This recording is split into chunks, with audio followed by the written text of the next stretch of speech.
Good evening, buonasera in italiano. I want to welcome everybody to this series of webinar that the IBA is started.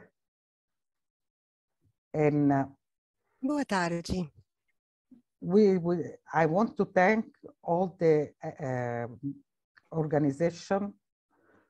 I want to welcome everybody with this series of webinar that are very important, and I want to thank you FCP, Formazione Continua in Psicologia, for having the collaboration with the IBA for to start this, make this project possible. Now I will start to, I want to give the place to Claude Tove, that is the webinar master the IBA, that will... Vamos passar agora a palavra a Claude, que irá explicar a estrutura deste webinar. In English. Thank you, Claude. Ele vai explicar muito melhor do que eu como poder ouvir a tradução. Claude agora vai explicar-nos como pode ser ouvida a tradução. Muito obrigado, Patrícia. Bem-vindos a todos. Bem-vindos.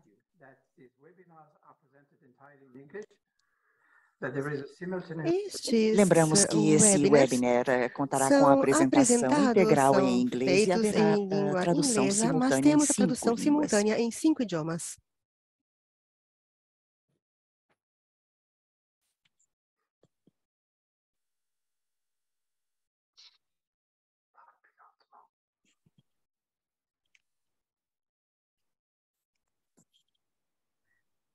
Claude, I think you have to tell the people how to go to the channel, how to select the language. Claude, agora explica é como possível selecionar o e escolher a idioma língua para cada aos nossos participantes. o próprio idioma.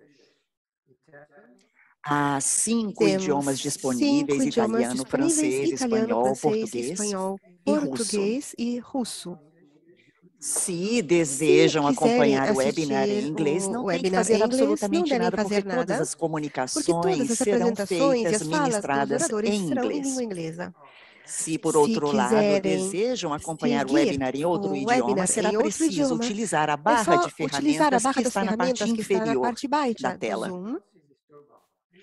Se não podem ver a barra de ferramentas, movam o cursor até a janela Zoom e a barra vai aparecer. Escolham então o ícone do globo terrestre e vai ativar a função de interpretação. Vão ver uma lista e aí poderão escolher entre as 6 línguas disponíveis e acompanhar a tradução simultânea ao vivo.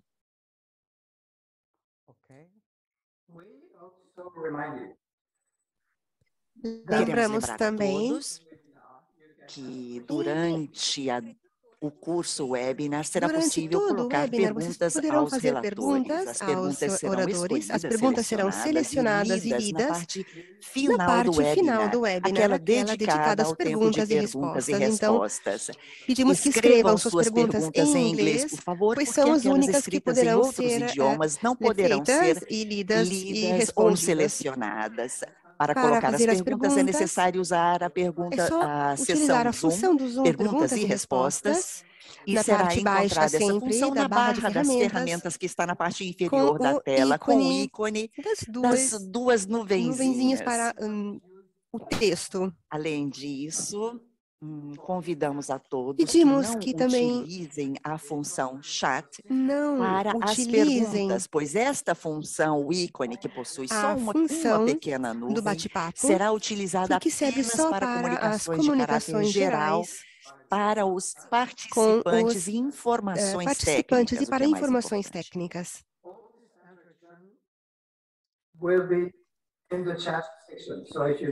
Encontram as informações aqui descritas também no interior da chat. Se quiserem rever as instruções para poder ouvir a própria língua, lembrem-se de usar a chat. Patrícia, passo-lhe a palavra. Muito obrigada, Claude. É uma grande honra, um prazer apresentar a todos este webinar.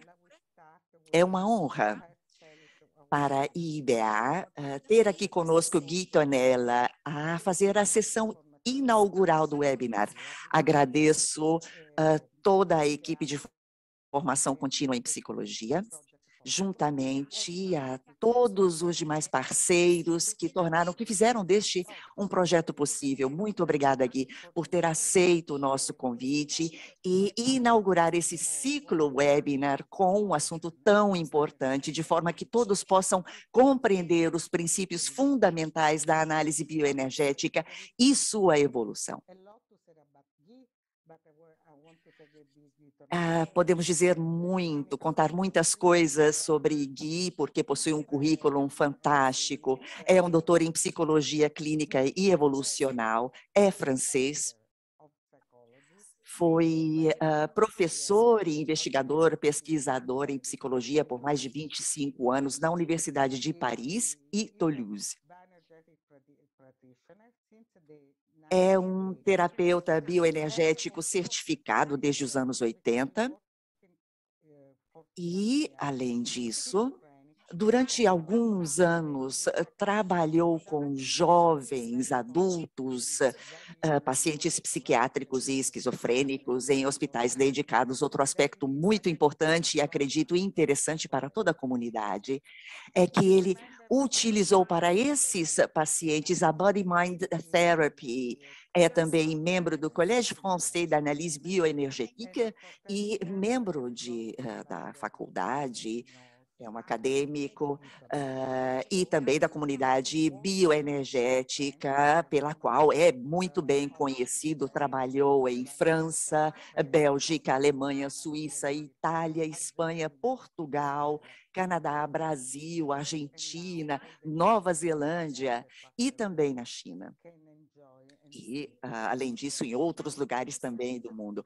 Finalmente, então, todos nós podemos tirar o maior partido da sua apresentação e conhecimentos. Gui sempre demonstrou interesse não apenas no âmbito das afeições, do apego, e também no âmbito sexual, e também nas neurociências. Ou seja, temas, assuntos centrais que tangem a teoria que tratamos aqui. Ele forma e pratica a psicologia bioenergética, publicou inúmeros títulos e também todos os títulos inerentes à análise bioenergética. Agradeço-lhe muito, Gui, por ter aceito o nosso convite e passo-lhe a palavra. Muito obrigada, Patrícia. Boa tarde a todos. É uma felicidade para mim estar aqui neste webinar para iniciarmos um ciclo de webinars. É uma felicidade para mim poder encontrar a todos e alguns certamente pela primeira vez, e espero poder fazer com que sorriam graças à análise bioenergética e também fazer com que vocês a amem. Neste primeiro webinar, estarei apresentando, primeiramente, os fundamentos teóricos e, posteriormente, a evolução da análise bioenergética. Nessas últimas décadas, e é um grande prazer poder apresentar esta análise, a análise bioenergética, porque lembro-me quando encontrei Alexander Lowen em Nova York em 1969. Bem, já se passaram tantos anos desde 1969 até o dia de hoje. Mas, não obstante isso, no meu coração, no meu espírito, na minha alma, muitos dos colegas da faculdade e do IBA partilham comigo e compartilharam comigo essa trajetória, uma parte das próprias vidas. Muito bem, então podemos começar.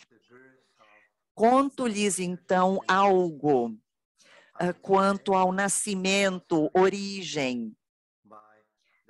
Eu posso dizer que foi criada pelo Dr. Alexander Lowen em Nova York, nos anos 50. A análise bioenergética baseia-se no trabalho de Wilhelm Reich, que é discípulo e contemporâneo de Sigmund Freud. Freud percebeu que todos os problemas, digamos assim, psicológicos, tal como as inibições, as ansiedades, a depressão, as fobias, as depressões e assim por diante, todos esses problemas, então, chamados psicológicos, eram a consequência de conflitos não resolvidos, vivenciados durante a infância,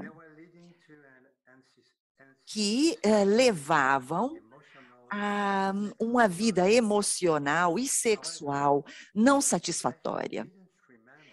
Contudo, os pacientes não podiam se lembrar desses conflitos porque estavam reprimidos no inconsciente, seguidos, acompanhados pelas correspondentes emoções de medo, raiva, dor, desespero e assim por diante. Freud havia, naquela época, concebido um método, a psicoanálise, que oferecia, naquele então, a possibilidade aos pacientes de falarem livremente, de forma associativa, para levá-lo de volta a pensamentos inconscientes, pensamentos doloridos, dolorosos, contra os quais o paciente lutava para não sofrer e que inibiam a vida atual desse paciente. E o que descobriu, então, Reich? Reich descobriu que o conflito, os traumas infantis, não causavam somente reações psicológicas, e sim também reações físicas, corporais, que se destinavam a bloquear, a reter as emoções que haviam sido desencadeadas pelo conflito ou trauma. Estas reações assumiam forma de tensões musculares, contrações de algumas regiões do corpo humano, que literalmente retiam toda aquela carga emocional dentro do corpo, impedindo-lhe a expressão. É óbvio que as consequências de tais reações eram múltiplas.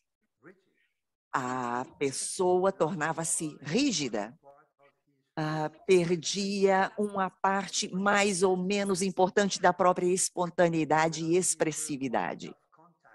Perdia a qualidade do contato com o outro. Empobrecia a si mesmo na possibilidade, na capacidade de amar, de desejar e sentir-se feliz.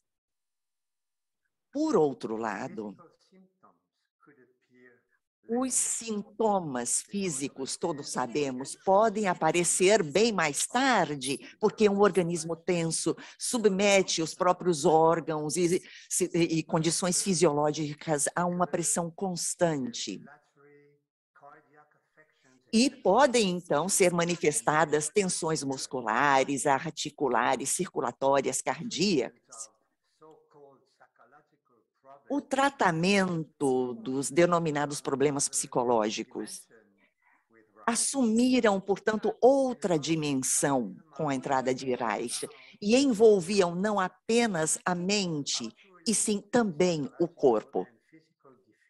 E, então, como libertar esses mecanismos defensivos psicológicos e físicos para poder, assim, restabelecer uma continuidade do ser vivo, uma contrariedade entre aquilo que é vivenciado, aquilo que é pensado e atuado. E é exatamente aí que Freud e Reich separam-se, dividem-se em seus caminhos. Freud acreditava poder resolver esses problemas somente através de problemas de um percurso psicológico e verbal. Reich mostrou o limite dessa abordagem. Aprender a conhecer a origem das próprias dificuldades e expressar essas dificuldades de forma verbal era certamente necessário, mas não suficiente. Reich demonstrou que o corpo conservava essas tensões musculares, posturais, acumuladas desde a juventude, como resposta aos conflitos e traumas. A consequência era, portanto, que os movimentos sensoriais, emocionais, motores interiores que permitiam experimentar, amar, agir, permaneciam bloqueados, congelados ou empobrecidos. E Reich viria a descobrir que era necessário libertar os fluxos energéticos, necessário libertar as funções, as pulsões que tinham sido sequestradas, capturadas pelas funções corporais, para dar novo vigor às experiências da vida presente e levar às satisfações e ao prazer.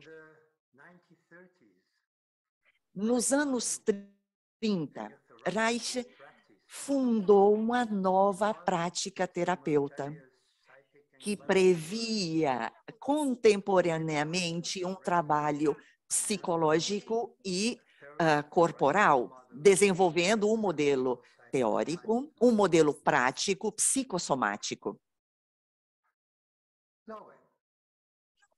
Lowen, agora.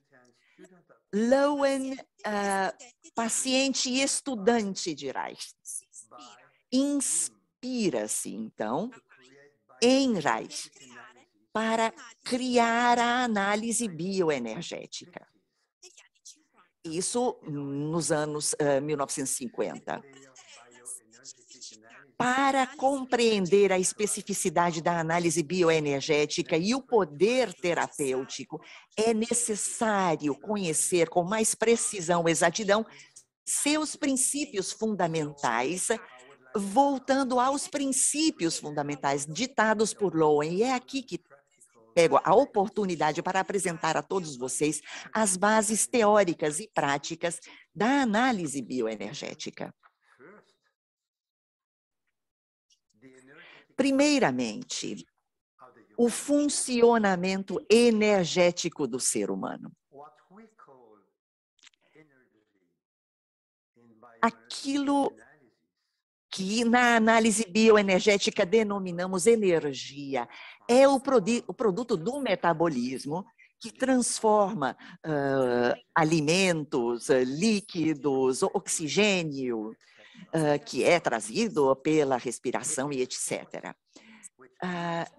Trata-se, então, de uma força que age interiormente ao corpo, dando-lhe vitalidade. Originariamente, era utilizado todo esse princípio para o sustento da vida e da sexualidade, que servia a preservar a espécie, mas podia também ser sublimada nas atividades profissionais, culturais e sociais. Todas essas atividades geram sensações, emoções, movimentos, imagens e pensamentos. Confirmam a existência do ser pessoal, da própria identidade, que está continuamente evoluindo ao longo de toda a sua vida. São duas as funções principais que organizam essa força vital, essa dinâmica energética. A primeira dessas forças é a função de expansão e contração.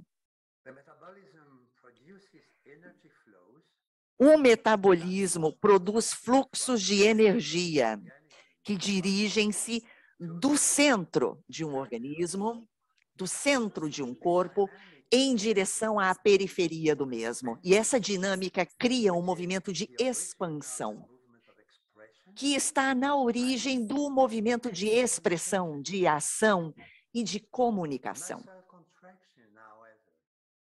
A contração muscular, porém, pode interromper essa dinâmica e pode impedir este fluxo, impedindo exatamente que alcance a periferia do corpo, inibindo assim a expressão, a ação e a comunicação. Se essa resposta, ou seja, a contração muscular, torna-se crônica, então limita ou bloqueia, retém a expressão, a ação e a comunicação.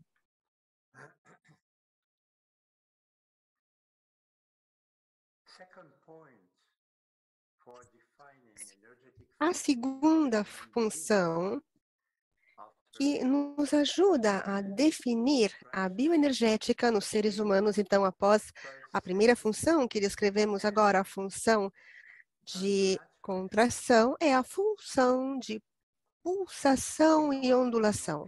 Função pulsante e ondulatória. Em todos os organismos vivos, os fluxos energéticos orientados do centro do organismo para a periferia são fluxos rítmicos.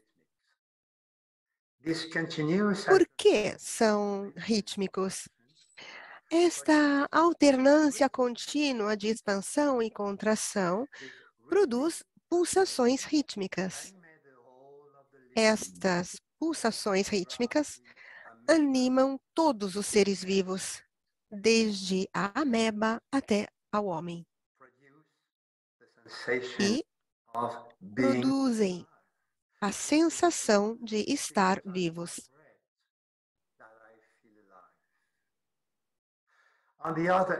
Eu vibro e me sinto vivo. Por outro lado, a organização segmentar dos vertebrados, desde as répteis, as cobras até o homem, deixa essa função pulsatória mais complexa. À função pulsante se acrescenta uma outra função, a função ondulatória, como a das cobras. Quando, porém, os movimentos pulsantes, ondulatórios, são interrompidos, devido à tensão muscular, por exemplo, bom, nesse caso, não se gera mais algum movimento dentro do organismo. Os estados de vitalidade sensoriais e emocionais reduzem-se consideravelmente até não serem mais percebidos. O organismo, nesse caso, está deprimido ou morto. E, finalmente, é necessário regular este fluxo, esta força energética, para que ela não nos sobrecarregue com a sua intensidade e de forma que não sobrecarregue também os outros. Como podemos fazer isso? Podemos nos regular, regulando este funcionamento energético. Então, a regulação do funcionamento energético por parte de um movimento de pêndulo co-integrante de experiências opostas entre si. O processo vital em todos os níveis do eu oscila como um pêndulo entre duas extremidades, por exemplo, entre um movimento inspiratório, portanto, de inspiração, e o movimento de expiração. Continuamente oscila como um pêndulo entre, por exemplo, prazer e dor, contração e relaxamento, amor e ódio, entre sim e não, etc. No início da vida, este movimento pendular passa de uma extremidade à outra, como nos bebês. De fato, a criança tem que aprender a construir pontes entre essas extremidades, tem que aprender a cointegrar os opostos e a inscrever um centro de referência no meio do caminho entre cada uma dessas extremidades. Este centro irá se tornar o centro do eu, o centro de gravidade de um eu verticalizado.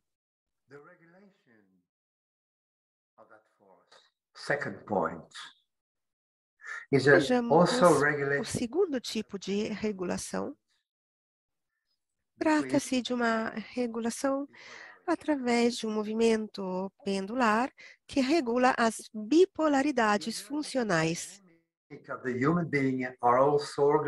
Também a dinâmica energética do organismo humano é organizada por 3 grandes bipolaridades opostas. E aqui também é necessário regular este movimento de pêndulo entre estes opostos. Vejamos o primeiro oposto. A bipolaridade funcional que existe entre a carga energética fornecida pela metade superior do organismo e a descarga energética fornecida pela metade inferior do organismo.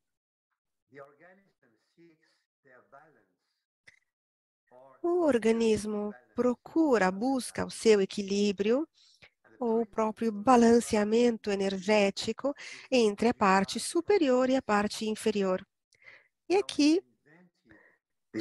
daqui deriva o princípio do grounding, do aterramento, e Lowen inventou este princípio do grounding, que preserva a capacidade de dirigir a energia para o solo e, portanto, de não sobrecarregar as funções principais cerebrais.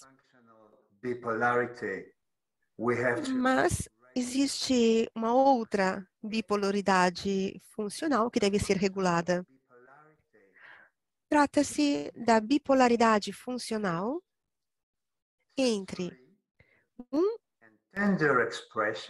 a expressão sensorial e tenra fornecida pelo conjunto dos tecidos, por exemplo, os tecidos musculares, da parte anterior do organismo, a parte anterior do organismo e, portanto, os tecidos, os músculos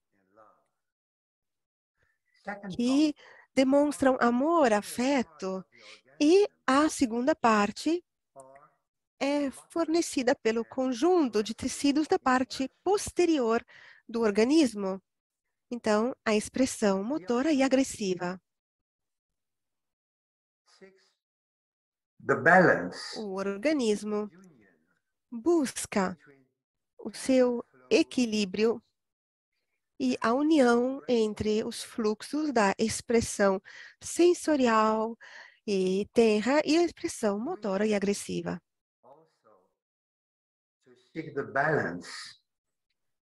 Mas temos que procurar o equilíbrio também numa terceira bipolaridade. A bipolaridade funcional entre os fluxos que são ascendentes e os fluxos descendentes da ativação fisiológica. Portanto, entre fluxos ascendentes dirigidos para as funções cerebrais e intelectuais e, em segundo lugar, os fluxos de excitação que são dirigidos para as áreas genitais e os músculos, a musculatura de ação. Portanto, fluxos descendentes que se referem à região genital e aos os músculos da ação. E o organismo deve procurar equilibrar estes fluxos ascendentes com os descendentes. E o organismo procura cointegrar esses fluxos antitéticos. E para responder essas inúmeras necessidades de regulação do organismo, foram criadas por Alexander Lowen algumas atividades, alguns exercícios que foram muito bem descritos nos seus livros e depois enriquecidos sucessivamente pelas gerações de estudiosos que seguiram. Vamos ver quais são os mais clássicos entre estes exercícios. Esses que se referem à respiração, e este banquinho para a respiração, que serve para abrir a caixa torácica, desbloquear o diafragma, e serve para se relaxar movendo o abdômen. Esse exercício é muito importante. E é feito, naturalmente, através da respiração. O segundo tipo, um dos mais famosos, é o kicking, são esses pontapés, esses chutes, o que significa dar pontapés, estando deitados, com pernas e braços, essas batidas, esses movimentos que abrem totalmente o corpo e cria e origina vitalidade. Ajuda muito a enfrentar a agressividade e transmite uma sensação de vitalidade a outros tipos de exercícios, como também este reaching out. Este tipo de exercício, por exemplo, é efetuado ficando de pé, com os joelhos um pouquinho dobrados, os braços estendidos na frente e as mãos abertas, como se estivesse para dar um abraço em alguém. It's mobilizing tenderness, love. Estes exercícios permitem equilibrar o carinho, o amor, como eu posso alcançar a outra pessoa. Tender movement of communication with the other. Another one, other exercise is the famous grounding. The grounding. O famoso grounding. Invented that exercise that is really used. Inventou este exercício que é utilizado hoje em muitas escolas. Que tipo de exercício é? O grounding prevê ficar de pé, com os pés bem firmes, plantados no chão, o torso dobrado para frente e as mãos abertas, apoiadas no chão, para sentir, ficar em contato com o chão.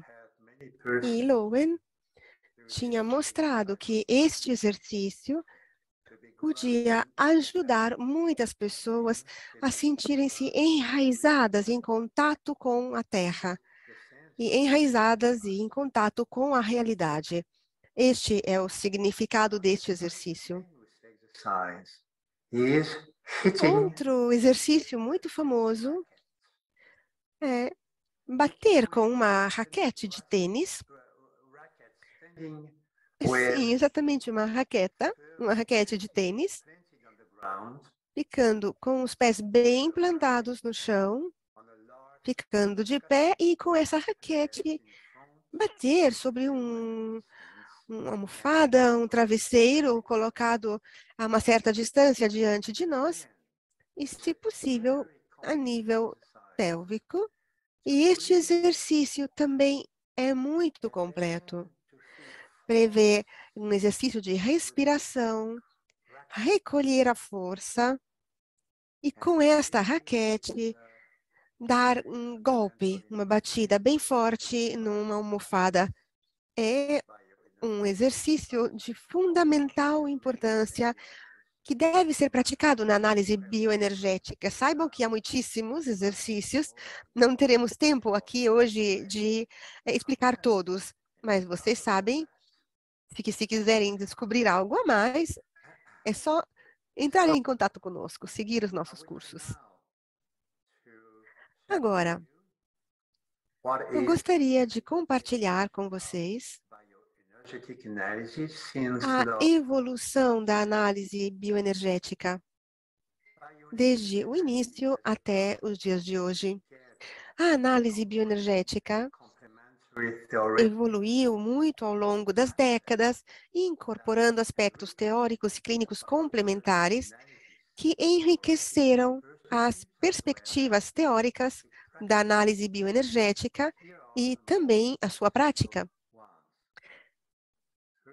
E aqui são os modelos mais importantes. Eu gostaria de apresentar, em primeiro lugar, o modelo ESMER para o desenvolvimento do eu. O que significa ESMER? O nosso eu é como uma casa, a casa na qual moramos. É a nossa vida, a vida de todos os dias. E como para construir uma casa, nós construímos o nosso eu passo após passo. E essas são as tarefas da infância, dos primeiros 3 anos de vida. O eu, essa casa, é como se fosse uma casa de 5 andares.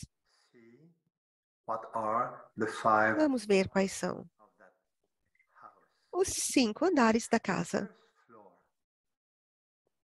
No primeiro andar, temos a primeira função, a função energética. A função energética é a função vital mais primitiva. É a função metabólica que produz energia para o próprio funcionamento do organismo. Esses processos vitais originam estados de vitalidade e nos proporcionam a consciência corporal da existência. Trata-se, portanto, de um processo quantitativo. E agora, eu pergunto a vocês que estão me ouvindo, vocês estão respirando? Estão respirando suficientemente neste momento?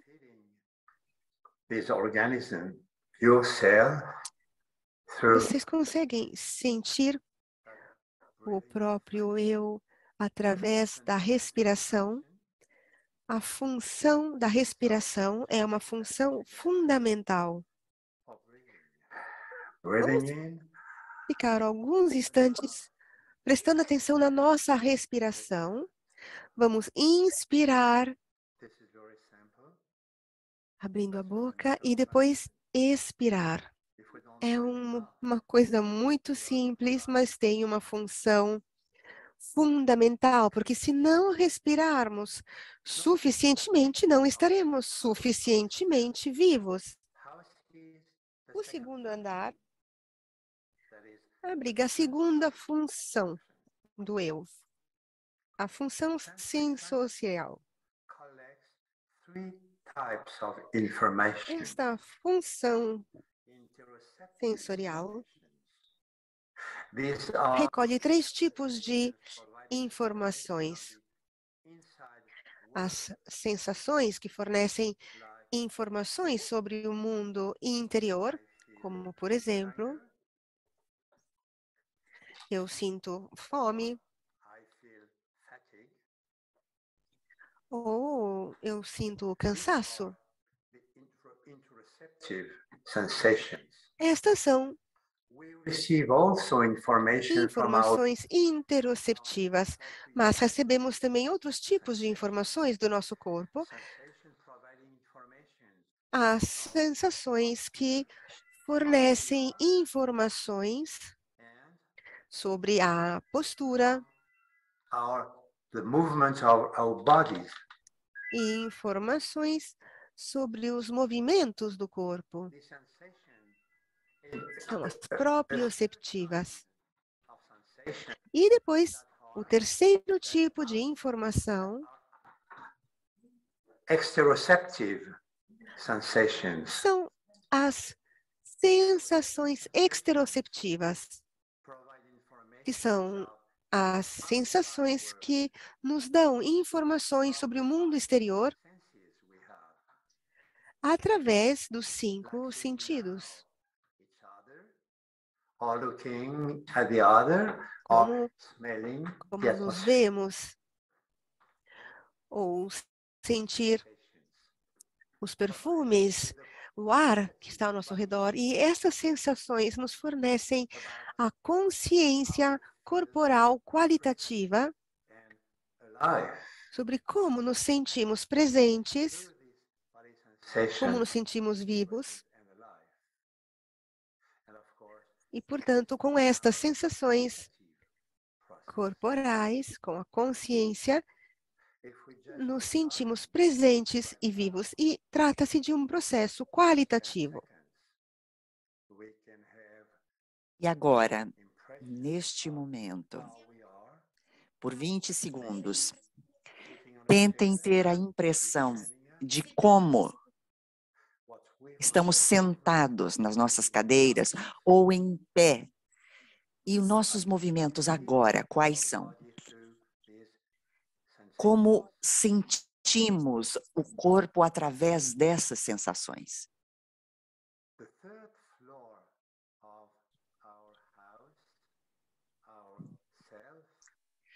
O terceiro pavimento, o terceiro piso do nosso edifício acolhe a terceira função, ou seja, a função muscular ou motora.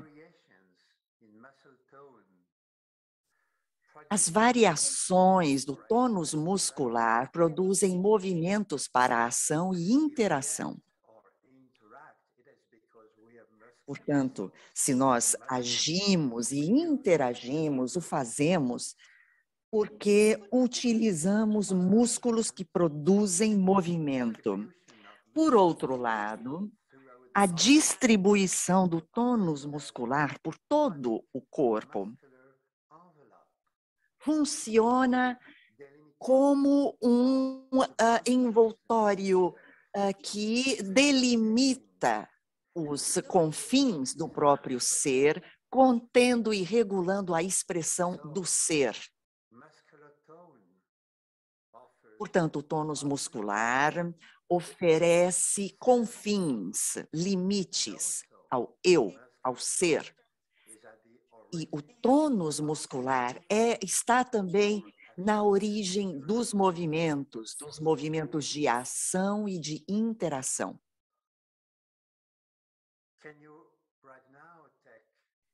Neste momento, convido a todos vocês a que dediquem 30 segundos do seu tempo para mover ligeiramente a cabeça, os ombros, os braços, a pelvis, a bacia. Fechem os olhos e respirem. Sintam suas pernas apoiadas à cadeira. Tentem mover as próprias pernas ou fiquem em pé. Inspirem com todo o corpo.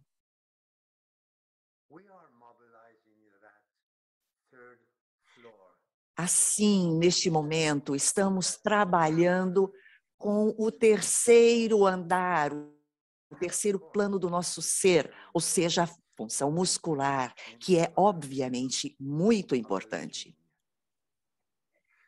Ao longo da evolução dos seres vivos,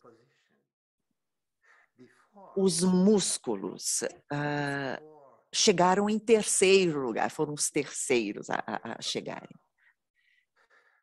Então, vamos chegar agora, passamos à quarta função, que está exatamente no quarto andar, no quarto piso do ser, ou seja, a função emocional.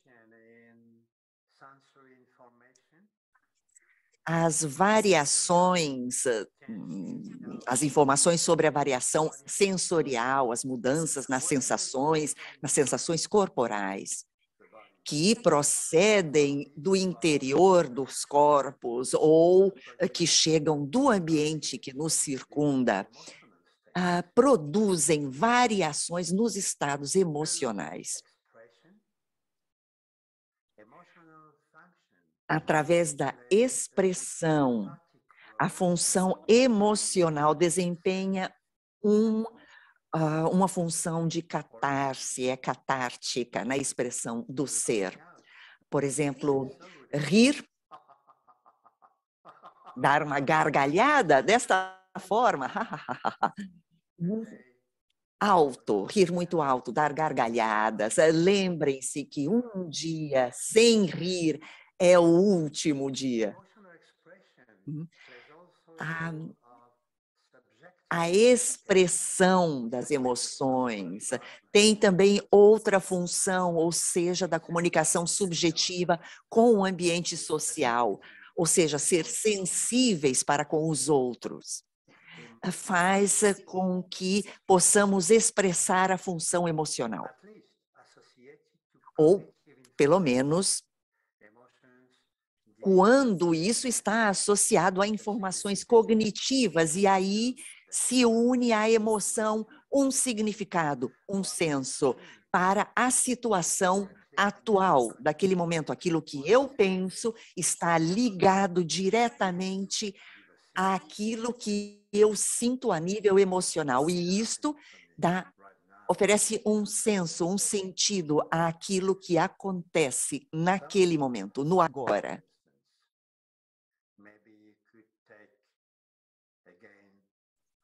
E, novamente, convido a todos para que tomem uns 30 segundos, 10 segundos para tentarem identificar quais são os sentimentos de cada um, como estão emocionalmente, que impressões emocionais adquiriram, percebem.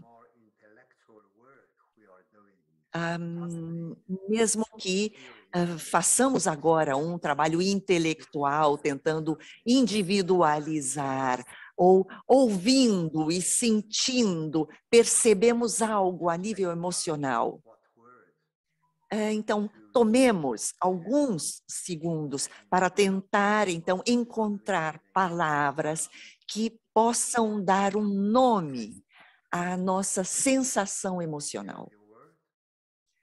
Já tentaram, encontraram algumas palavras? Muito bem. Podemos, então, ir adiante e chegar até o quinto piso, o último pavimento, o último andar da casa do eu, a casa do ser. Trata-se aqui do piso que acolhe a função representativa ao longo da evolução dos seres vivos, na evolução humana. A função representativa é uma função importante, porque através da representação traduzimos constantemente os estados do corpo em imagens, em palavras, em símbolos. E este é o plano da cognição, o plano do pensamento. A capacidade de representar e compreender aquilo que acontece interiormente e exteriormente a todos nós faz com que possamos pensar, criar, agir de forma adequada, apropriada.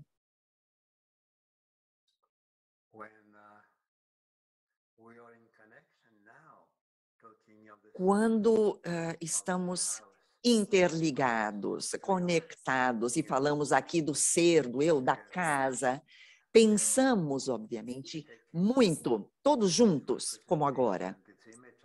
Estamos tomando para nós essa representação, essa função representativa que faz com que possamos compreender o ser e suas funções. E aqui, neste momento, utilizamos plenamente a quinta função do eu, do ser. Pois bem, nós temos 5 níveis, 5 pisos na casa, no edifício do ser. E, é claro, é muito importante delinear um contínuo entre os extremos de cada um destes andares. E esse processo significa passar de um funcionamento inicial bipolar imaturo, ou seja, amo-te ou odeio-te, e passar, então, a um funcionamento subjetivo maduro. E amo-te, e mesmo que às vezes te odeie. Portanto, o amadurecimento, a maturação, vai ajudar, a neurológica vai ajudar a criança a construir aquelas pontes entre estados opostos, entre prazer e dor, entre hiper e hipotonicidade, entre amor e ódio e assim por diante. Se a criança não consegue construir essas pontes entre os estados, as condições opostas, esses extremos opostos aqui descritos, a função do eu, a função do ser, permanecerão ou serão cindidas, elas terão uma recessão e continuará a existir entre extremos, amo-te ou odeio-te. Ou. E mais adiante, posteriormente, durante uma terapia, eles conseguirão construir aquelas pontes entre as condições, os extremos, acrescentando as funções que faltam, mas devemos também construir escadas entre estes andares aqui descritos. E isso porque esse processo requer ligar cada um dos pisos deste edifício para que o eu, o ser, se torne uma continuidade psicossomática, ou corpo-mente. As informações, portanto, qualquer que seja o andar do qual procedam, podem circular por todo o edifício que construímos, em direção ao alto, em direção à parte baixa, e esse processo é denominado mindfulness, do desenvolvimento e da integração global da experiência. É como exatamente em uma casa. Torna-se, então, possível passar de um andar para o outro, através de escadas que ligam cada um desses pisos uns aos outros. E, em termos neurobiológicos, faz-se possível orientar a consciência perceptiva naquele preciso andar escolhido, que seja intelectual ou muscular, ou passar de um andar para o outro. Daquele plano emocional àquele do significado atribuído àquela determinada emoção. Portanto, o plano da representação, o plano representativo. Porém, se faltam essas escadas para passar de um plano ao outro, a consciência é incapaz de realizar esse passo e desenvolver uma consciência global do estado, da condição do nosso ser, de quem somos. O eu, então, o ser, torna-se passa a um estado de não integração, um estado de dissociação, que é uma manifestação do trauma de apego. Portanto, nós devemos construir pontes entre esses extremos e para cada andar devemos construir escadas entre esses andares para tentar deslocar de cima para baixo e vice-versa, mas devemos também tentar construir muros, portas, janelas, para podermos delimitar a nossa casa. É necessário, portanto, perceber, entender os próprios confins, os próprios limites corporais. Inicialmente, primeiramente, para sentirmos-nos diferenciados uns dos outros. E, em segundo lugar, para podermos conter os fluxos, os nossos fluxos de sensações, emoções, movimentos. E, em terceiro lugar, para que nos protejamos contra intrusões e violências, invasões.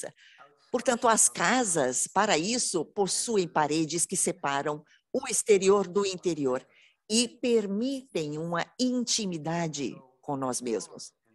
Uma casa tem também portas, janelas, que podem ser abertas ou fechadas conforme a intenção para deixar sair ou deixar, vice-versa, entrar conforme nossas decisões.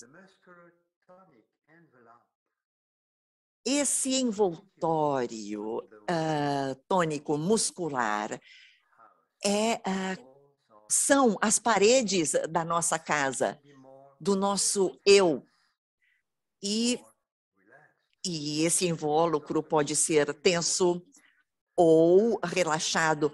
É extremamente importante aprender a abrir ou a não abrir as portas e as janelas de si próprio, para sermos mais ou menos ligados ou estar em contato com o mundo exterior ou com aquilo que nós queremos permitir que entre. Se não somos capazes de construir muros, portas, janelas para a nossa casa, seremos vulneráveis, muito vulneráveis. Pode ser que sejamos invadidos ou soframos violência ou que não possamos conter aquilo que passará para o nosso interior. Conter as nossas emoções também, para que não saiam, sem portas e janelas, para conter os fluxos emotivos dentro de nossa casa. Pode ser também que sejamos invadidos.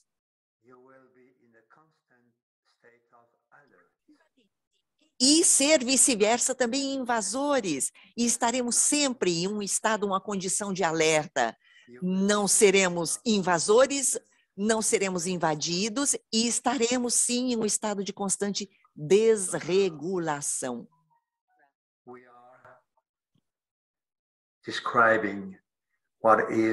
Agora, o que fazemos é descrever, e em breve descreveremos o que é o modelo Esmer. Tudo aquilo que apresentei a vocês até agora converge até aquilo que eu denomino o modelo Esmer. Nesse modelo, o eu apresenta 5 níveis, 5 planos fundamentais de organização. Os 5 andares daquele edifício que descrevemos anteriormente. A função energética, a função sensorial, a função muscular, a função emocional e a função de representação de cognição cognitiva. Este é o modelo Esmer. Cada uma das funções suporta a seguinte e está construída sobre a que antecede. As variações verificadas em uma das funções do eu, do ser, provocam variações no conjunto de todas as funções. É como uma onda que se move.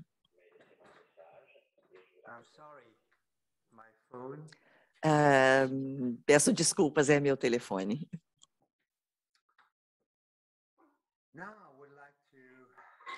E agora gostaria de contar-lhes, de falar sobre como essas 5 funções estão interligadas. As 4 interligações entre essas 5 funções é aquilo de que quero falar agora. A evolução conseguiu organizar o eu, o ser, em um sistema integrado e autorregulado, desenvolvendo conexões ou ligações entre cada uma dessas 5 funções. Essas interligações são as escadas que construímos entre os pisos, os andares daquele edifício e mais pormenorizadamente, as 4 interligações, ou seja, as 4 escadarias entre as 5 funções, foram teorizadas em meados do século XX, na primeira metade do século XX, e mais concretamente, Freud descreveu a ligação entre a função representativa e representacional e a função afetiva. E essa ligação, esse laço afetivo-representacional deriva das conexões funcionais entre a função afetiva e a função de representação. Cria esquemas de pensamento, padrões de pensamento ligados aos sentimentos que assim organizam a nossa compreensão cognitiva ao longo de nossas vidas e guiam, orientam as nossas ações. Reich descreveu essa união entre função emocional e função muscular. E esta ligação tônica emotiva resulta das funções que existem entre a função muscular e a função emocional. Cria padrões tônico-emocionais utilizando o movimento e as posturas corporais para organizar assim a expressividade, a ação e a interação. Posteriormente, sucessivamente, Piaget descreveu as ligações entre a função muscular e a função sensorial. E essa ligação sensorial-motora deriva da ligação entre a função sensorial e a função muscular. E isto cria padrões, esquemas sensoromotores que organizam as nossas interações e as nossas ações. E, por último, Lowen descreveu a ligação entre a função sensorial e a função energética. E essa ligação somatosensorial deriva das conexões funcionais entre a função energética e a função sensorial. E cria os estados específicos que Daniel Stern definiu afeto vital, constantemente regulados pelo processo homeostático.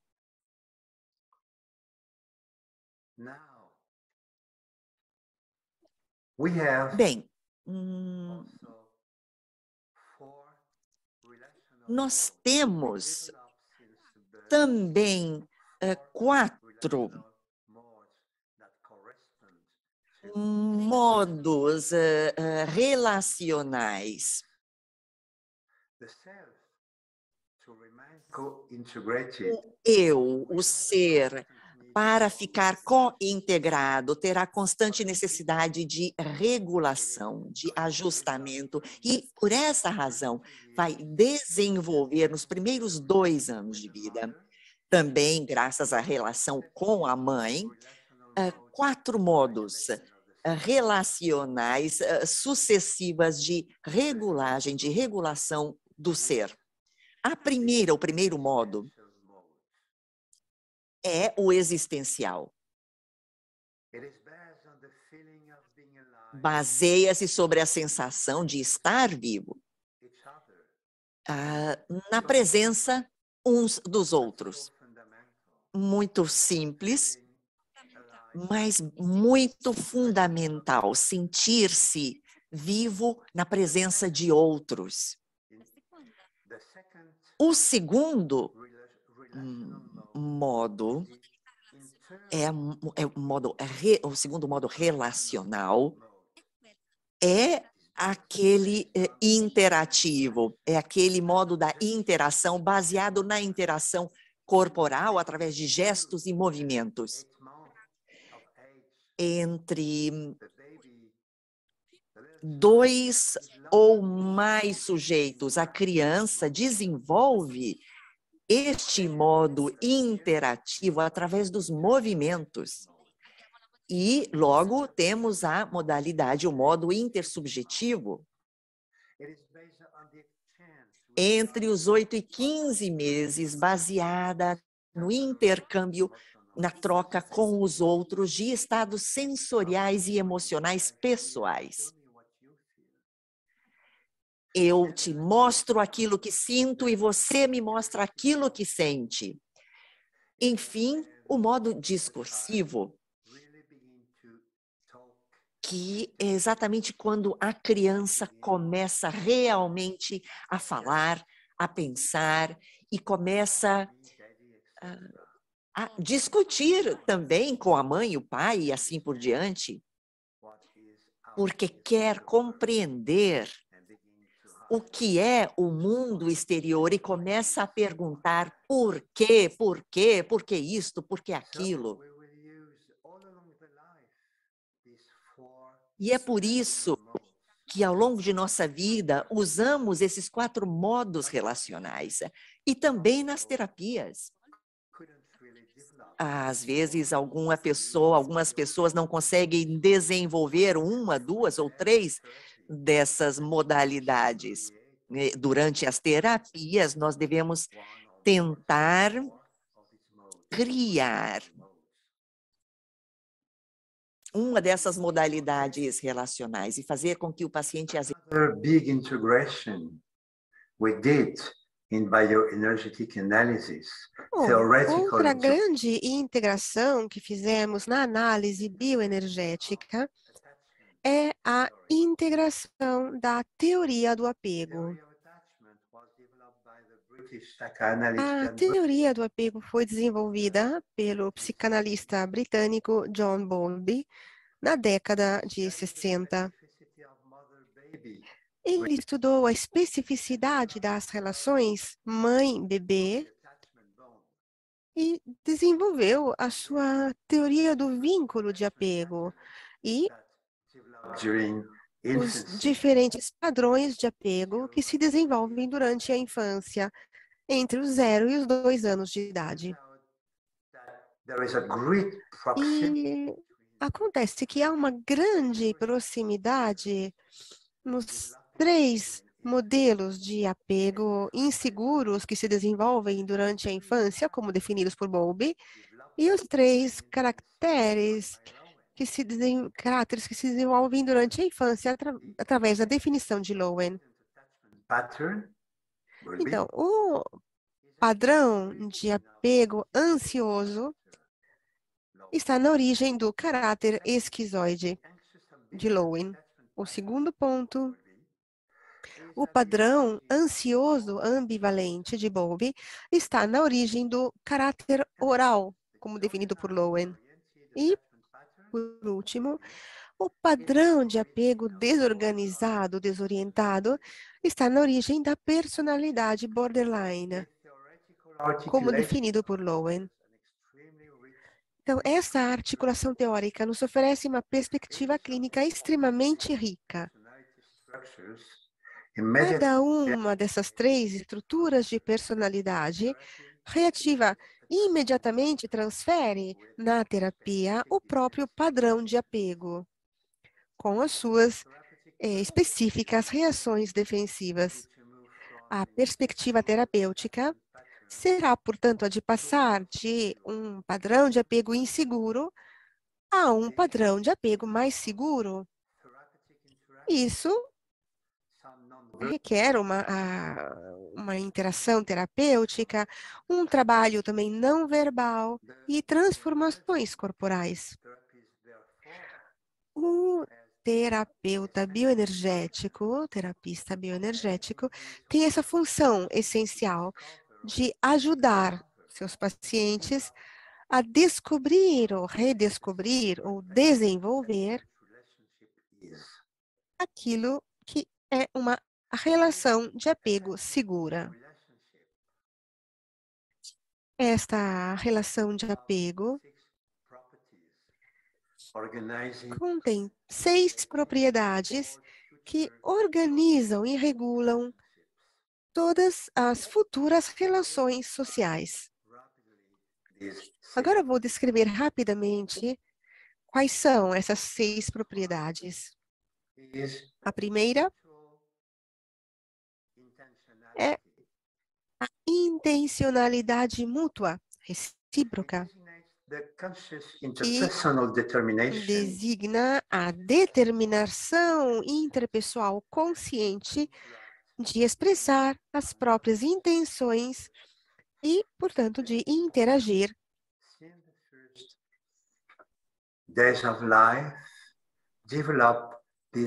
Nos primeiros dias de vida, desenvolve exatamente essa intenção, essa vontade de interagir com a família, com a mãe, com o pai, com os irmãos, com todas as pessoas com quem a criança está. A segunda propriedade é a sincronização recíproca, que determina o esforço interpessoal destinado a sincronizar o aspecto rítmico das trocas. Responder ao outro nem muito cedo e nem muito tarde. Tem o efeito de sincronizar o ritmo fisiológico, então o ritmo respiratório, por exemplo, e o ritmo relacional. A terceira propriedade é a sincronização afetiva. Trata-se simplesmente de adaptar-se ao estado emocional do outro, tanto na modalidade não verbal, portanto, através de microajustes vocais, mímicas, posturais, gestuais, táteis, mas também, quando tem sentido, na modalidade verbal. Esses ecos e ressonâncias, fenômenos de vibração afetiva, participam daquela sensação de ser recebido e de ser compreendido pelo outro. A outra propriedade é a contenção.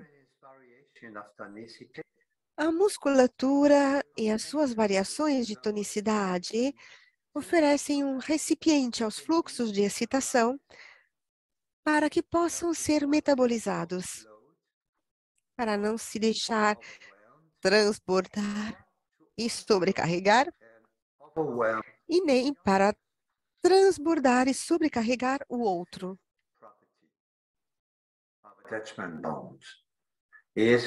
A quinta propriedade é a regulação da vitalidade e dos estados sensor-emocionais. Trata-se de manter a homeostase interna entre duas extremidades de hiperarousal e hipoarousal. Os fluxos de arousal regulados podem ser contidos, tolerados e orientados para o pensamento, que é depois seguido pela ação. E agora chegamos à sexta propriedade, que é o reparo. Nas relações interpessoais, segue uma perda de sintonia, às vezes uma desincronização, ou uma perda de contenção ou de autorregulação emocional. Isto implica reconhecer o próprio fracasso, a transformação dos sentimentos em negativos, que isso gera, em sentimentos positivos, e também a capacidade de restabelecer a comunicação íntima recíproca. Então, a capacidade de reparo aumenta a capacidade de resiliência, assim como mostramos. Estas 6 propriedades encerram o coração dos valores sociais, como justiça, ética e paz, que se materializam em manifestações também culturais, artísticas, esportivas e científicas. Foram criados vários exercícios interativos para descobrir e desenvolver cada uma dessas 6 propriedades. São exercícios muito ricos que podem, de fato, ajudar as pessoas que não tiveram a possibilidade de ter uma relação de apego positiva e aliviar o sofrimento delas. Porque ajudam a compreender qual é uma boa relação de apego. Agora, eu queria rapidamente falar também da integração dos modelos neurobiológicos contemporâneos e também o enriquecimento do conceito de caráter. A abordagem bioenergética contemporânea também está correlacionada aos desenvolvimentos da neurobiologia contemporânea. Por exemplo, o trabalho de Matsuzawa mostra que nas crianças entre 0 e 2 anos, as experiências desreguladas repetitivas podem levar a uma dissociação corpo-mente e a uma divisão em várias partes do eu. Elas se tornarão mecanismos biológicos repetidos e também serão repetidos de modo inconsciente também na idade adulta. Outro pesquisador, Perry, mostrou com o seu trabalho que estes procedimentos repetitivos ficam gravados no cérebro da criança, na fase também de amadurecimento, que acabam permanecendo como traços de personalidade que são expressos em seguida em nível psíquico e físico. Isso valida o conceito de Reich e de Lowen de caráter, especialmente na sua origem pré-verbal. Último exemplo, Stephen Porges, com a sua teoria polivagal, põe em jogo, como foi feito também por Reich e Lowen, o sistema nervoso autônomo e os seus efeitos reguladores da ativação fisiológica ideal, no caso de hiperativação ou hipoativação fisiológica desreguladas. Porges especifica as bases neurobiológicas das práticas bioenergéticas e dos seus exercícios de autorregulação sensorial e emocional. Porges, de fato, esclarece as diferenças entre um sistema nervoso autônomo, flexível e adaptável que regula as experiências emocionais e que oferece uma ampla área de ativação fisiológica ideal, Essa área é esta que está aqui em vermelho, mas especifica também a diferença que existe com o sistema nervoso autônomo que se fixa numa polaridade extrema de hiperexcitação simpática crônica que reduz a área de ativação ideal. E aqui está indicado em vermelho nesse slide. E é o caso do caráter oral. Borges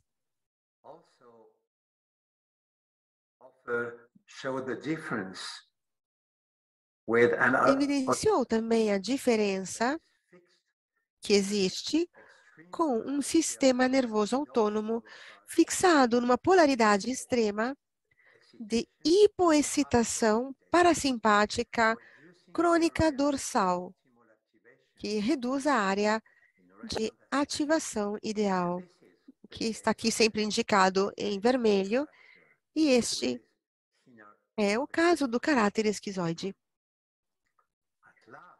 Com a imobilização. E, por fim, ele evidenciou a diferença que existe entre o sistema nervoso autônomo, que se fixa em contínuas oscilações que vão de uma extremidade à outra, que é o caso do estado borderline. Esta compreensão do funcionamento neurobiológico do organismo humano é, portanto, extremamente útil para nós, analistas bioenergéticos, porque nos permite ajustar as nossas escolhas metodológicas e técnicas, justamente com base em novos e ampliados conhecimentos. Agora eu gostaria também de falar um pouquinho sobre a abordagem multirreferencial ao trauma. Em primeiro lugar, há técnicas de reprogramação das respostas instintivas. Com um estresse pós-traumático alimentado por trauma não resolvido, pode interromper ou paralisar os 3 tipos de respostas de defesa pré-programadas pelo cérebro límbico diante de uma ameaça, que são o ataque, a fuga ou o congelamento. Essas são as 3 respostas. Então, é necessário revitalizar estes 3 tipos de respostas quando foram bloqueadas por um trauma. E, às vezes, nos adultos, continuam bloqueadas essas respostas. Temos também algumas técnicas atualmente para reevocar, reencenar o trauma factual. Peter Levin propõe de recriar e encenar novamente a situação traumática para liberar a energia que ficou sequestrada no sistema nervoso sob forma de hiperatividade simpática crônica ou de imobilização parasimpática crônica. E para fazer isso, há técnicas específicas que contribuem nessa situação. Lowen inventou também algumas técnicas para aliviar o estresse pós-traumático.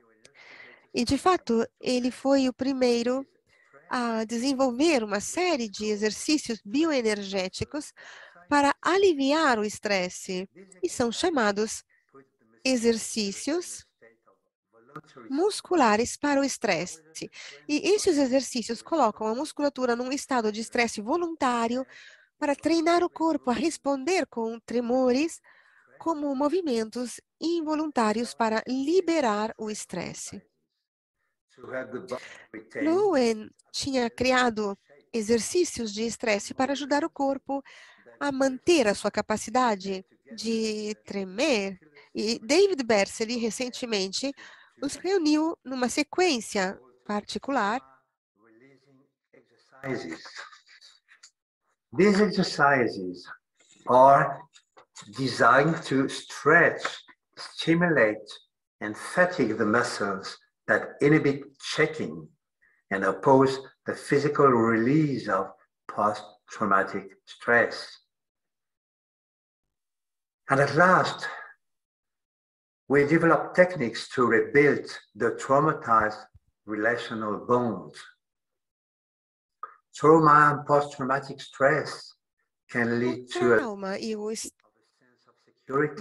pós-traumático podem levar a uma perda do sentido de segurança e também da autoestima.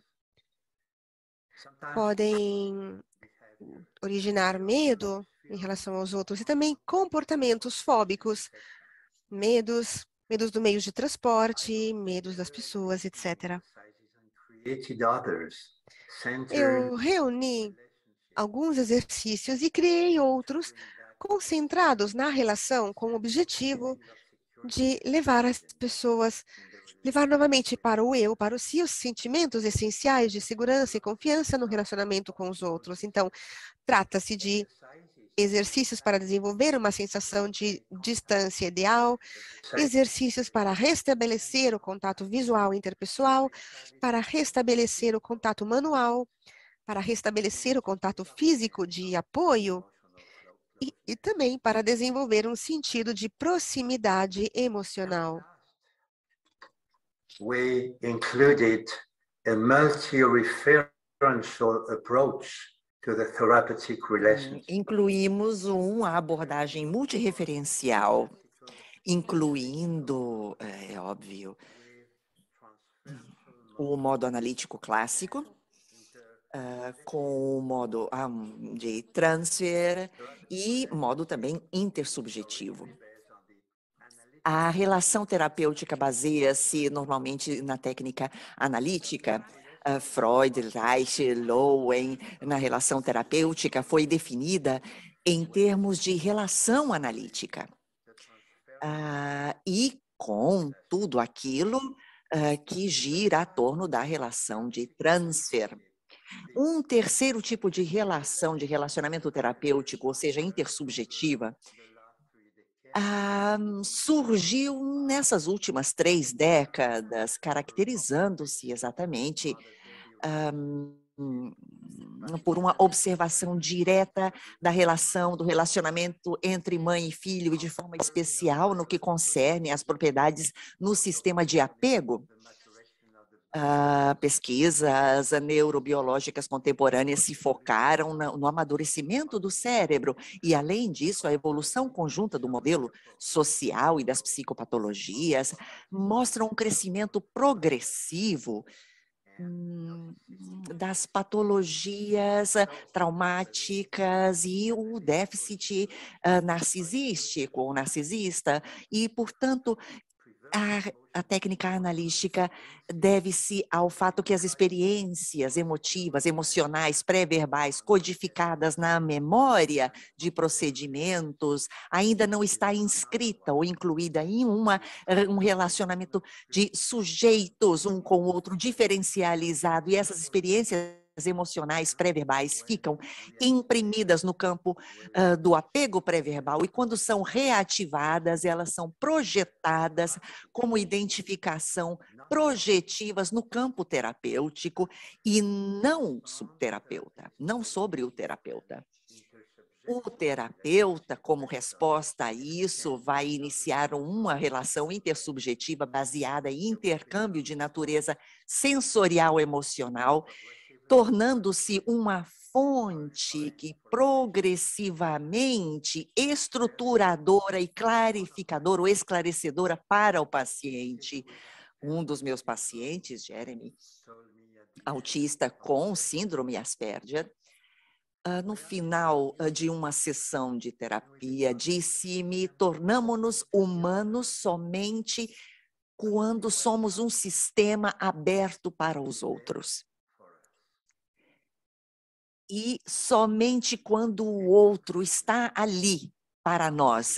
Para concluir, então, encerrando aqui, tentei ser o mais preciso, o mais exato possível em fornecer a todos um panorama do que a análise bioenergética é em seus fundamentos e qual é a sua evolução. A experiência nos mostra que ela se dirige e se adapta em todas as culturas, porque os princípios bioenergéticos são por si universais. Aqueles de vocês que vão descobrir a análise bioenergética participando nos próximos webinars, eu desejo que aproveitem e que saboreiem tudo isso. Eu acabo de apresentar a todos o primeiro prato, mas há outros pratos que poderão apreciar nas próximas semanas. Agradeço muito a todos e fico aqui à disposição para as perguntas que quiserem fazer.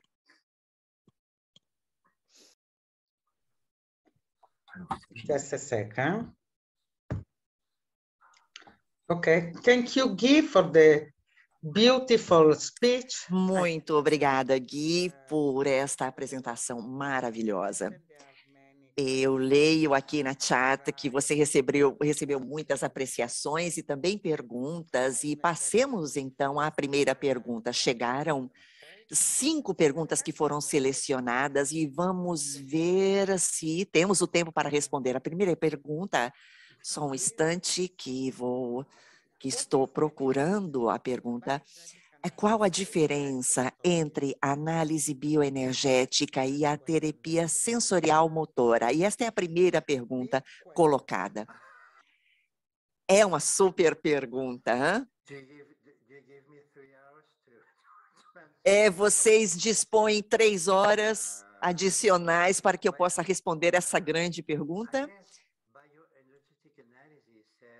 Acredito que a análise bioenergética refira-se exatamente a uma análise, como o próprio nome diz, entre Reich, Owen, Lowen, Freud, o pensamento deles e tudo aquilo que foi praticado, passando da teoria para a prática. Quanto à psicoterapia sensorial motora, que é exatamente sensorial motora, então a análise bioenergética entra aí como uma integração de diversas abordagens teóricas. Eu não saberia o que mais acrescentar em termos simples. Poderia dizer, então, Gui, que você já explicou bastante bem, porque a diferença está exatamente no nível analítico.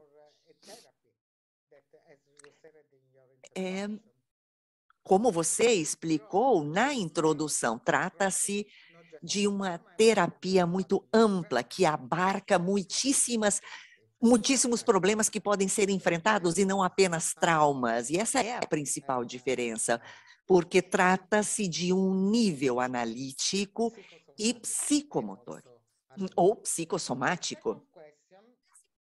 A segunda pergunta, então.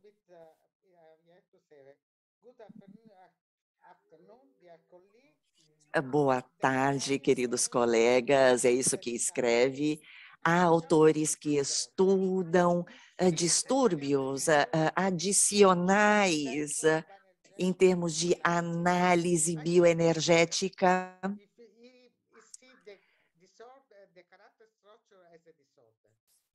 Acredito que seja considerada a estrutura do caráter como um distúrbio e, portanto, refere-se a autores que falam de outras estruturas. É aquilo que eu interpreto como outras estruturas de caráter.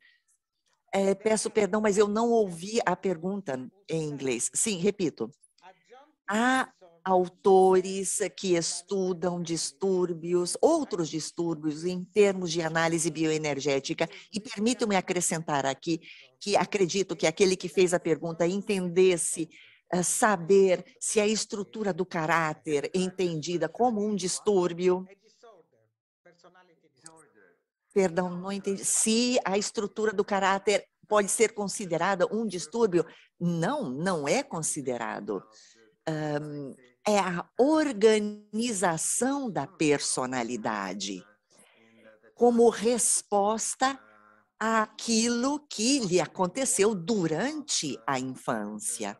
Quem sabe, talvez e provavelmente, uma das respostas possa ser aquela que denominamos borderline, mas não é um caráter, e sim um estado. E não é um caráter, porque o borderline pode desenvolver uma estrutura, um mecanismo, um sistema defensivo, e, ao contrário, os outros tipos de caráter poderiam desenvolver uma organização, um sistema defensivo ótimo, ideal, e, portanto, são uma resposta ao vivenciado infantil, à vivência infantil. E ajudam, assim, a criança, que em seguida se torna adulto, para que se adapte. É óbvio que, de alguma forma, limitam também o modo criativo do ser, do eu. E eis porque hoje podemos ajudar os pacientes para que sejam sabedores conscientes do próprio caráter e do distúrbio, e daí decidirem o que querem construir para se adaptarem melhor e viverem uma vida mais feliz. Muito obrigada, Gui. Outra pergunta. Como se entrega a análise na análise bioenergética? Outra grande pergunta. A mindfulness, perdão, na bioenergética. A mindfulness tornou-se muito popular na bioenergética. É uma experiência muito difundida. Poderia defini-la um modo difundido, uma experiência da prática do corpo-mente. A mindfulness está incluída na análise bioenergética desde o princípio. Não era denominada mindfulness, assim como a conhecemos hoje, conforme a abordagem de Lowe, é tornar-se sabedor consciente daquilo que se é, daquilo que somos, seja na nossa mente que no nosso corpo. E é óbvio, também nos nossos relacionamentos, nas nossas relações. E também sermos conscientes do nosso ser a um nível duplo de consciência, através de representações e percepções, mas também a nível corporal, através dos fluxos energéticos de vitalidade, as sensações, os movimentos e também fluxos emocionais. Portanto, para mim, é parte integrante da análise energética e sempre o pratiquei, desde o princípio. Muito obrigada. Outra pergunta. As emoções vêm antes do pensamento ou as emoções são o resultado de pensamentos, crenças, interpretações? Ainda que as emoções possam ser muitas vezes inconscientes.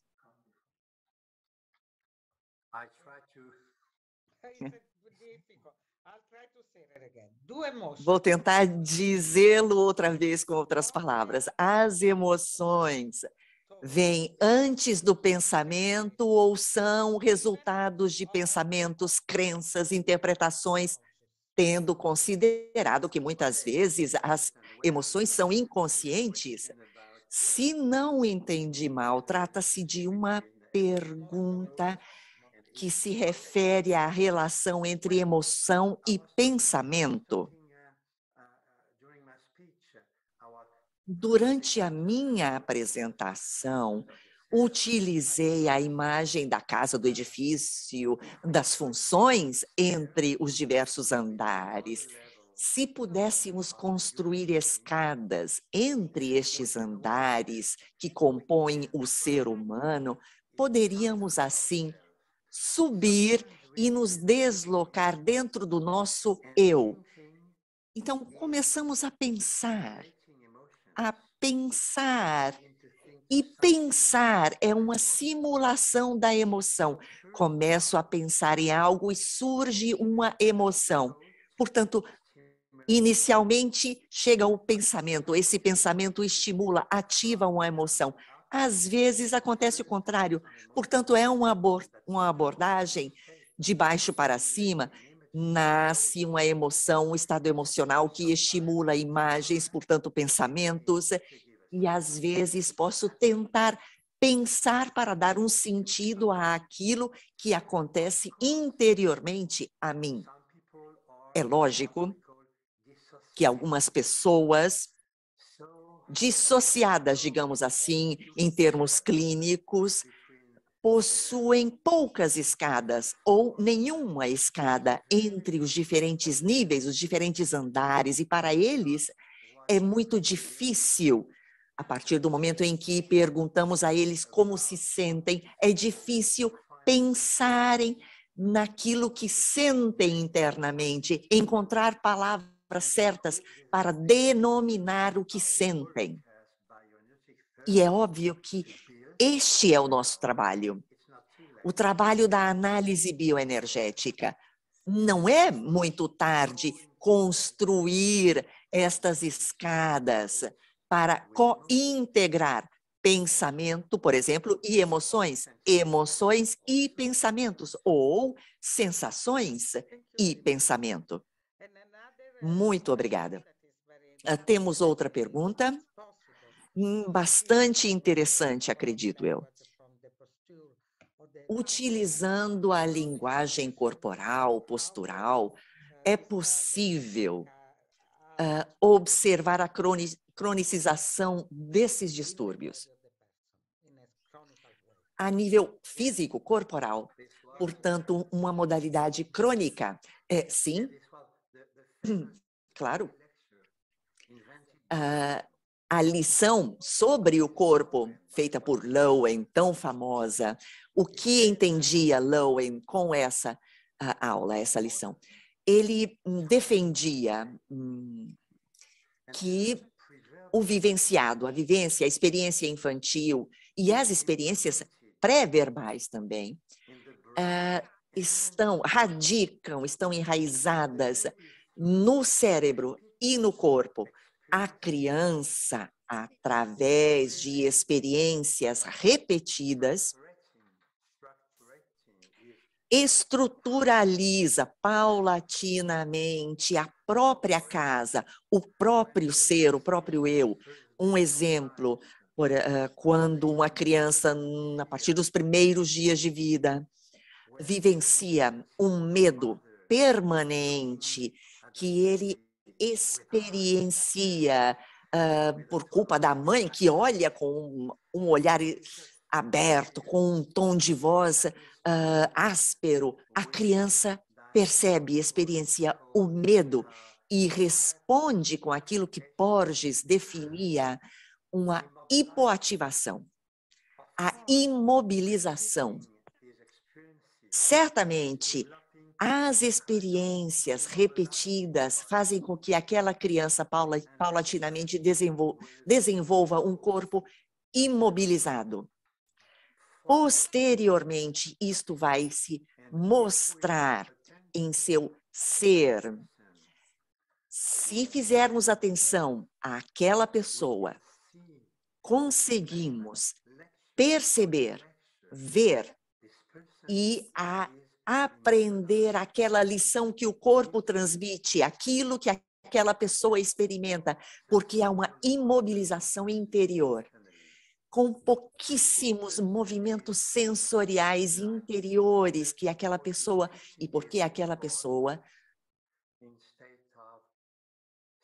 estará em uma condição, um estado em que se encontrava dezenas de anos anteriormente àquilo que nós vivemos e observamos naquele momento. Uma condição de estresse, o estresse de 10 anos antes.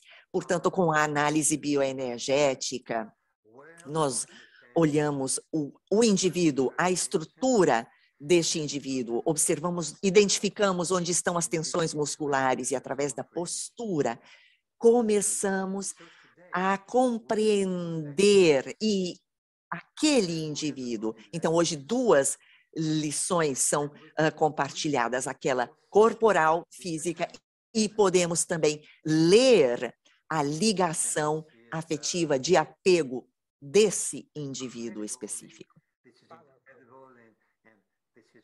E isto tem uma grandíssima potência, grande força e é extremamente fascinante. Muito obrigada, Gui.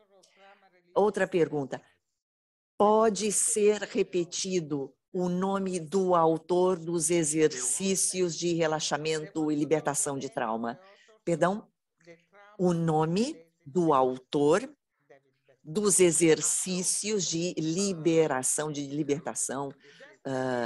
do trauma. Só o nome do autor.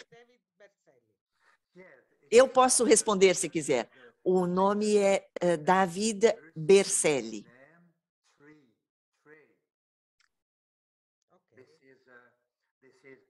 O nome está escrito na chat, David Berceli. E os exercícios de liberação do trauma. T para trauma, R para relaxamento ou liberação e E para exercício. TRE. Outra pergunta, qual o tipo de estrutura do caráter?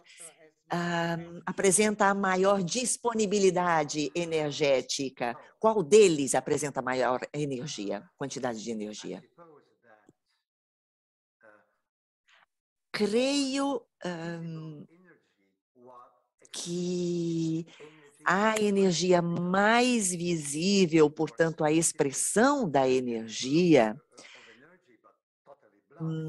porque muitas crianças têm um caráter que podem ter muita energia, principalmente como esquizoides e bloquear.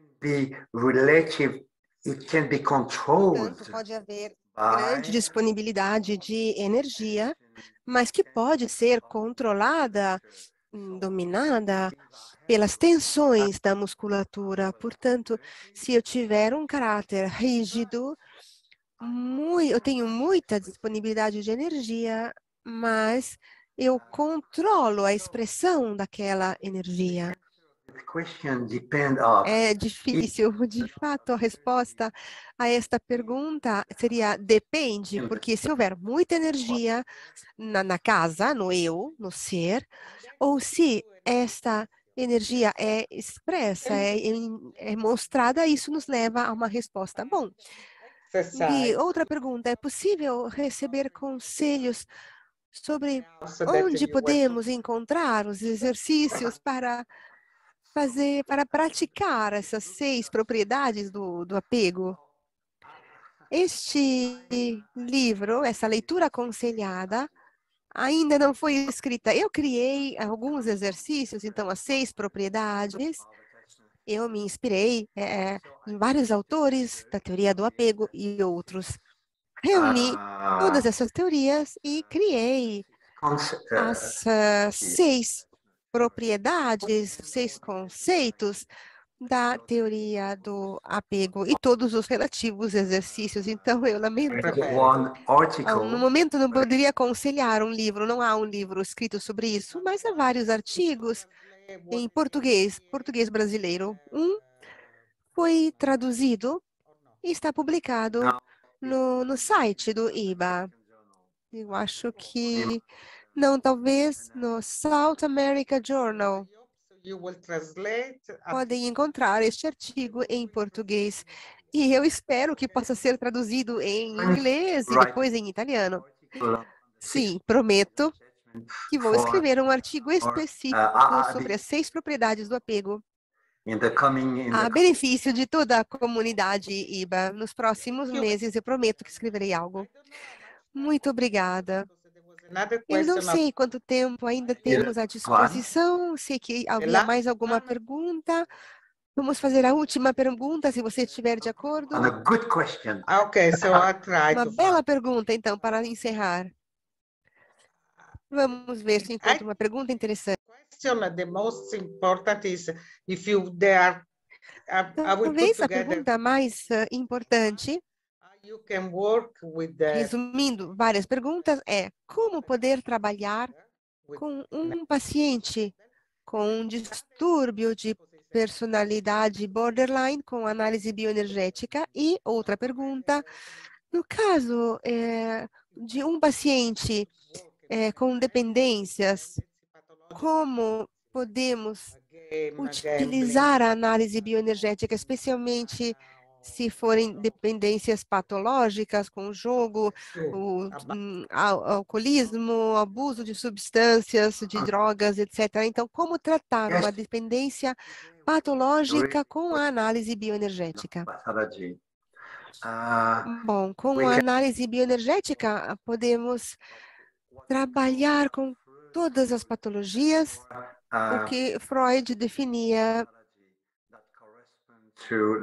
a patologia nevrótica, que corresponde ao caráter de Lowen, e podemos trabalhar também com isso, o que hoje se transformou nessas dependências de álcool, drogas, etc. Então, os sintomas são de um caráter esquizoide ou narcisista, são sintomas de pessoas infelizes, pessoas que devem encontrar algo para estimular a própria vida num momento em que estão bloqueadas e não conseguem desfrutar ao máximo da própria vida. E eu acrescentaria que também podemos trabalhar com pacientes com distúrbios BPD, já fizemos isso. E devo dizer que tivemos uma resposta muito interessante do ponto de vista bioenergético, justamente porque conseguimos definir os limites que o paciente com estes distúrbios deve conseguir estabelecer, de forma que esta pessoa possa novamente conseguir reconstruir as paredes, as portas, as janelas, aqueles muros da sua casa, para que não seja invadida e que não invada os outros. E, porém, podemos trabalhar com análise bioenergética com pacientes psicóticos. Como você estava dizendo, Patrícia, quando você me apresentou, eu trabalhei também em hospitais psiquiátricos com pacientes esquizofrênicos, jovens que sofriam de esquizofrenia. E, para mim, aquela foi uma ótima oportunidade para poder, junto com meus colegas, examinar de uma outra perspectiva, de um outro ponto de vista, a relação entre mente e corpo através da análise bioenergética. Então, eu posso lhes dizer que, para mim, aquela experiência foi fantástica, maravilhosa, porque, de fato, haviam altíssimos níveis de dissociação naqueles pacientes. A esquizofrenia é caracterizada por esses tipos de comportamentos, e com eles adotamos práticas como fazemos com as crianças. Então, desde os primeiríssimos dias de vida, porque procedemos passo a passo com um trabalho sensorial, corporal, gradual, que permitiu desenvolver aquela ligação de apego, relação de apego, de que eles precisavam encontrar alguém, no nosso caso, o terapista, o terapeuta, que pudesse estar presente para eles e que pudesse permitir desenvolver aquela ligação de apego através de simples exercícios. Então, sentir o corpo, sem pensar, sem analisar, só começando como fazemos com as crianças, conhecendo o próprio corpo através das sensações físicas. Então, me permito dizer que a análise bioenergética realmente pode responder a quase todos os tipos de problemas. Gui, muito obrigada pela sua generosidade, por tudo que compartilhou conosco. E repito, recebemos muitíssimos parabéns e comentários positivos que você poderá ler no bate-papo. Agradeço muitíssimo e agradeço a sua disponibilidade, a generosidade que você dá a toda a comunidade. Bom, temos que encerrar e eu queria convidar todos os participantes que decidiram seguir o nosso webinar hoje à noite a participar também do próximo webinar de Luiz Frechette para aprofundar ainda mais a estrutura esquizoide. Eu agradeço novamente, Gui, a todos os participantes, ao Marco e toda a equipe FCP. Boa tarde a todos e muito obrigada. Bye, bye. Até logo, obrigada. Let me see. 13 of October, Então, dia 13 de outubro. Bye, Gui. We stay in contact.